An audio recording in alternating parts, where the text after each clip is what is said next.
So in this video, we're going to discuss something that you pointed out when we were discussing this months and months ago about the NASA moon landings and even a little bit of the flat Earth theory that we've been investigating.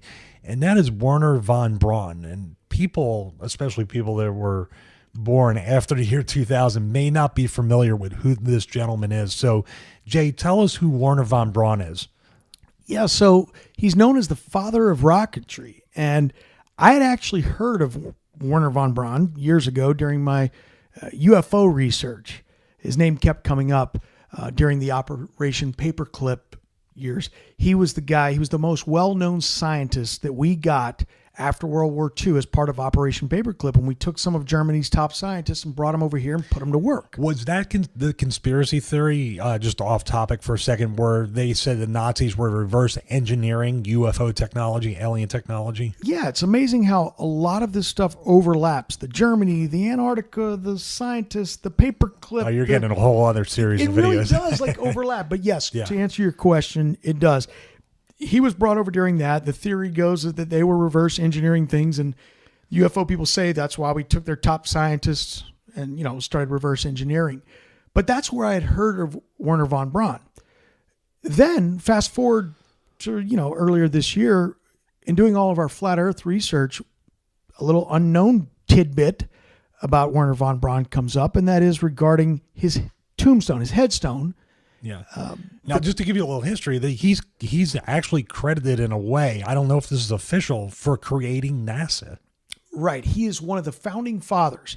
Himself, Walt Disney is even mentioned in there. Jack Parsons from the JPL labs are the fathers of NASA. And Werner is the father of rocketry. So, we're talking about the years in between World War II and the moon landing, the late 40s, throughout the 50s, this is when all this stuff was happening. War ended in 45, and then from that point on, von Braun was brought on to do all the NASA stuff. And Correct. Was he involved with the nuclear? That was Oppenheimer. Did he have any involvement with that, or just rockets? Just rockets. Saturn V, I think he helped develop the Saturn series of rockets. Correct. And you can't find his name directly attached to things like Operation Fishbowl. However, if the military and the space program are working on firing missiles up into the sky, one would think that the father of rocketry was probably consulted on it. Just supposing there. That would be common sense to do that. Now, we get to the gravestone. This is the point of this video, and this is really just kind of odd. On his gravestone, obviously, has his birth date and his death date, but it also has a Bible passage. Now, before we even read the Bible passage, you have a quote from his book, his biography someone wrote about his life, which talked about something that made the gravestone inscription that even has any Bible verse in it. Right. Interesting. Right. The religious background of Werner von Braun was what I was looking into, and I came across some quotes from the biography entitled Werner von Braun, Crusader for Space. This is from pages 269, 270. Von Braun had answered some questions before his death in a very religious manner regarding God. Now, I'm quoting now. Those who had known von Braun before the late 50s may have been very surprised by his answer. Throughout his younger years, von Braun did not show signs of religious devotion or even an interest in things related to the church or biblical teachings. In fact, he was known to his friends as a merry heathen. Those who knew him, though, through the 60s and 70s, noticed that during these years that a new element began to surface in his conversations and also in his speeches and his writings, a growing interest in religious thought. So, I guess my question was answered because I was wondering if this man was always a religious guy. But it turns out that he became religious in the late 50s and throughout the 60s. Prior to that, the guy was known as a merry heathen. Speculation, just our speculation, sees that from the time that he was part of the Nazi party and then brought over here at 45, he was a merry heathen. And then it seems like maybe some information came across his desk or with his experience that made him change his mind, that he found God. Now, most people that are religious, I was raised Catholic, I'm a Christian.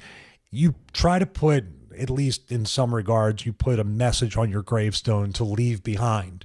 You know, you put a Bible verse, you put a message, or I'm going to miss you all, or anything like that. Survived by his children. Yeah, but you usually try to put an inspirational message if you can, something you were known for. Right. So, you know, knowing that from the way I was raised and going to many Catholic and Christian funerals and seeing those gravestones, you know, made, this Bible passage out of, I don't know, hundreds or 1,000 or whatever you have in the Bible, Old and New Testament, the fact that Werner von Braun used Psalms 19:1, and for people that aren't familiar with that, I'm going to read it for you. Psalms 19:1, the heavens declare the glory of God. Now, you know, that's pretty good, but that's only one half of the psalm. The other half is the one that just kind of blows my mind. And the firmament showeth his handiwork.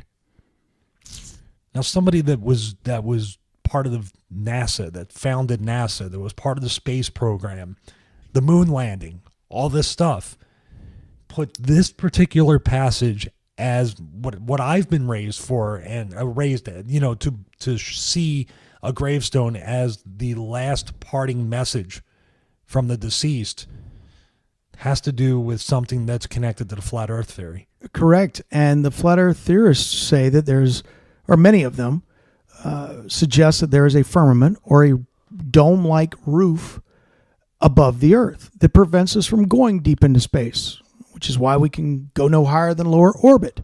And so you have to ask yourselves, why did Werner von Braun, the father of rocketry, the guy who was a founder of NASA, why did he change his religious beliefs throughout his life? And why did he use a scripture referring to the firmament being the handiwork of God on his headstone?